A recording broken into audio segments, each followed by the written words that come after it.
Manifesto super hit cinema కాదు ఇది. My super hit పథకాలంట. సినిమాలలో ఉంటాయి సూపర్ హిట్లు, ఫ్లాప్ సినిమాలు, హిట్ సినిమాలని. రాజకీయాల్లో హిట్లు ఉండవు, ఫ్లాప్లు ఉండవు. ఎన్ని రోజులు ప్రజలకు మంచి చేస్తే అన్ని రోజులు హిట్ ఉంటాడు, ప్రజలకు మంచి చేయకపోతే జీరో.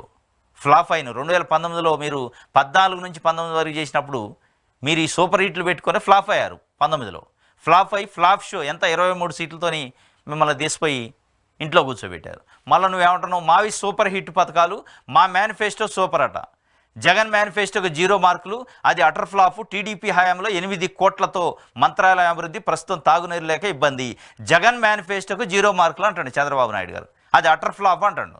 ఎస్, జగన్ మేనిఫెస్టో 0 మార్కులు అయితే దాంట్లో ఉన్న ఏ స్కీమ్ని మేము కొనసాగించం, రద్దు చేస్తాం అని చెప్పండి. ఇప్పుడు ఆయన కొన్ని స్కీములు చెప్పిండు, గ్రామ వాలంటీర్ వ్యవస్థ, సచివాలయ వ్యవస్థ, అమ్మ ఒడి, కాపు నేస్తాం, ఈబీసీ నేస్తాం, ఇట్లా కొన్ని చెప్పిండు.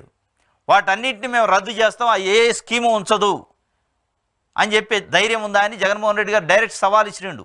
మేనిఫెస్టో 0 మార్కులు, ఆ మేనిఫెస్టోలో ఏం లేదని మీరు చెప్తున్నందుకు ఎస్, నేను ఆ మేనిఫెస్టోలో చెప్పింది గత 5 సంవత్సరాల నుంచి చేసిన విషయాలే కొన్ని చెప్పా, ప్లస్ కొన్ని యాడ్ చేశా.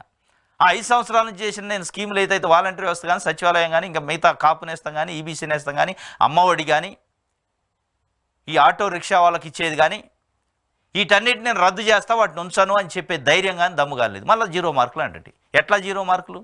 వాటిని రద్దు చేసి నువ్వు ఏదో కొత్త హిట్ అంటున్నావు, ఆ హిట్ ఏందో చెప్తే ఆ హిట్ని నమ్మాలి కదా జనం అనేది పెద్ద ప్రశ్న. మావి సూపర్ హిట్ అంటున్నాడు పథకాలు, కానీ మళ్ళీ జగన్మోహన్ రెడ్డి పథకాలను ఫాలో అవుతున్నాడు. ఆయనే డైరెక్ట్ అడుగుతున్నాడు, నేను ప్రవేశపెట్టిన స్కీముల్ని రద్దు చేస్తా నేను వస్తే అని చెప్పే ధైర్యం ఉందా అంటాడు. చెప్పే ధైర్యం లేదు. మళ్ళీ మేనిఫెస్టో 0 అంటే ఇది చంద్రబాబు నాయుడు గారి యొక్క అంటే ఆయనలో ఉన్న భయం ఏందనేది బయటపడుతుంది. బయటికి 0 అంటుండలే కానీ మళ్ళీ వాటిని ఫాలో కావాలి నన్ను నేలకేసి కొడతారు అనేది ఆయనకు స్పష్టంగా అర్థమవుతుంది. ప్రజలు నేలకేసి కొడితే మళ్ళీ లేచే పరిస్థితి ఉండదు.